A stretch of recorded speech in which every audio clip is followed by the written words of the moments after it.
સ્થાનિકે ડ્રાઈવરને પકડી પોલીસને હવાલે કર્યો। ડોર ટુ ડોરના વાહન પરથી પોટલું પડતા મહિલાને ઈજા। એક્ટિવા ચાલક મહિલાને હાથે, પગે અને માથાના ભાગે ઈજાઓ પહોંચી।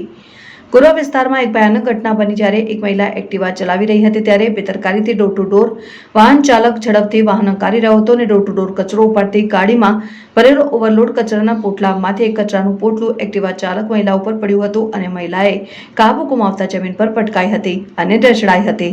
પીડિતાને હાથ, પગ અને માથામાં ગંભીર ઈજાઓ પહોંચી હતી જેને સારવાર માટે હોસ્પિટલમાં ખસેડવામાં આવી હતી। પ્રત્યદર્શીઓએ જણાવ્યું હતું કે ડોર ટુ ડોર વાહન ઝડપથી ચલાવવામાં આવી રહી છે ત્યારે કચરાથી ઓવરલોડ ગાડીમાંથી એક કચરાનું પોટલું મહિલા ઉપર પડ્યું જેના કારણે તેણીએ તેના એક્ટિવા પરનો કાબુ ગુમાવ્યો। ત્યારબાદ તેણે રસ્તા ઉપર ઢસડાઈ ગઈ જેના કારણે તેની ગંભીર રીતે ઘાયલ થઈ હતી અને ઘટના જોનારા સ્થાનિક લોકો તાત્કાલિક દોડી આવ્યા અને ડોર ટુ ડોર વાહન ચલાવનાર ડ્રાઈવરને પકડી લીધો હતો અને તેને પોલીસને સોંપી દીધો હતો। અધિકારીઓએ ઘટનાની તપાસ શરૂ કરી છે અને બેદરકાર ડ્રાઈવર સામે જરૂરી કાર્યવાહી કરી રહ્યા છે અને આ ઘટનાની સ્થાનિકોમાં રોષ ફેલાયો છે। તેઓ બીજાઓના જીવ જોખમમાં મુકતા બેદરકાર વાહન ચાલકો સામે કડક કાર્યવાહીની માંગ કરી રહ્યા છે। પોલીસે ખાતરી આપી છે કે તેઓ ન્યાય મળે અને ભવિષ્યમાં આવી ઘટનાઓ અટકાવવા માટે જરૂરી તમામ પગલાં લેશે। હું છે જુપિટર લઈને નીકળતી હતી ત્યાં શ્રીરામ પાર્ક પાસેથી હું ત્યાં પસાર થઈ એટલે સામેથી આ ડોર ટુ ડોર વાહન વાળાનો ટેમ્પો આવ્યો અને એની ઉપર એને છે ને કોથળા મોટા મોટા ભર્યા હતા અને બધા ભરીને છૂટા જ હતા। એટલે એટલો ફાસ્ટ હતો ને કે એ કોથળો ઉચકીને ત્યાંથી ઉડીને સીધો મારા માથા ઉપર આવ્યો એટલે મારો કંટ્રોલ ગયો એટલે હું પડી ગઈ। એટલે પછી ઘસડી એટલે ત્યાં પબ્લિક ભેગી થઈ ગઈ। પછી એમને બધા લોકોએ આમ ઉચકીને સાઈડમાં બેસાડી અને પછી મેં મારા જ મોબાઈલ માંથી પોલીસને ફોન કર્યો। બાકી જો પબ્લિક ના હોત તો આ ડ્રાઈવર ભાગી ગયો હોત। પોલીસ આવી અને પછી એ ડ્રાઈવરને લઈને ગઈ અને મને પછી હોસ્પિટલાઇઝ કરી ભાઈલાલમાં। મને બે હાથે, પગના ઢીચણે, પગની ઘૂંટીએ, માથામાં, ગળામાં ઘણું બધું વાગ્યું છે મને।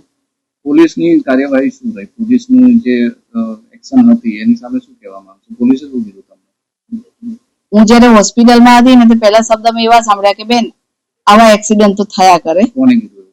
એ પોલીસ વાળા ભાઈએ જાણી જોઈને નથી ભટકાડતા એમ, ઇન્ટેન્શનલી નથી એક્સિડન્ટ કરતા, આવા એક્સિડન્ટ થયા કરે તો માણસ મરી જાય તો કોઈ જીવનો એકદમ સસ્તો થઈ ગયો છે।